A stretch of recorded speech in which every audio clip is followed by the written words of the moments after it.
பல நூற்றாண்டுக்கு முன்னாடி நம்மளுக்கு லைட்னா என்னன்னு தெரியாது. தெரிஞ்சுதா? அந்த லைட்டை கண்டுபிடிச்சது யாரு? எடிசன். 999 வாட்டி ட்ரை பண்ணி தோத்து போயிட்டார். கடைசியில் ட்ரை பண்ணார், வின் பண்ணிட்டார். இந்த 999 வாட்டி தோத்ததுக்கு ரெக்கார்டு எழுதினார் பாருங்க. அந்த ரெக்கார்டு தான் இன்னைக்கு நம்ம படிச்சுட்டு இருக்கோம் பாடத்திட்டமா. இதை அதிலிருந்து டெவலப் ஆகுது. ஒரு நாள் ஃபோன் பண்ணி என்ன பண்ணுறோம்? ஒயரில் பேசுகிறோம், இங்கேருந்து பேசுகிறோம், ட்ரங்க் கால் போட்டு அங்கே பேசுவோம். அப்புறம் அதனுடைய வளர்ச்சி பேஜரா போச்சு. அப்புறம் அப்படி போயிட்டு இன்னைக்கு என்ன ஆயிடுச்சு? Mobile phone. இப்ப ரெண்டு பக்கமும் போகுது. இதெல்லாம் எங்க இருந்து வருது? வளர்ச்சிகள். அறிவு தானே வளருது.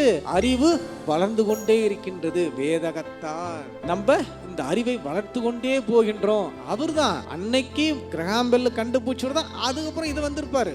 இறக்கும் போது நம்ம அறிவை மட்டும் தான் விட்டுட்டு போறோம். உடலை போயிட்டு அதுதான் அடுத்த பிறப்பெடுக்கும். நான் சூப்பரா பாட்டு பாருனே, அப்ப எனக்கு மட்டும் கிடையாது கடவுள். நீ பாடக்கூடிய ஒரு பாடகனாக இருந்தால் அதில் நாதமாகவும் அந்த சங்கீத சத்த சுரங்களை புரிந்திக்கக்கூடிய அறிவாகவும் அவர் தான் இருக்கிறார். இப்படியே பட்ட ஒரு பரம்பொருளை நான் புரிந்து கொண்டேன்.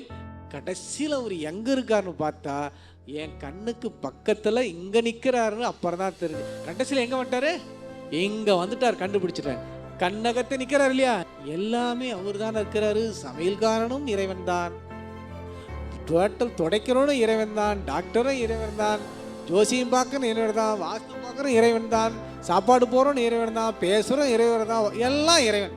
இப்ப எல்லாம் இறைவன் என்று நாம் நம்ப வேண்டும் முதலில்.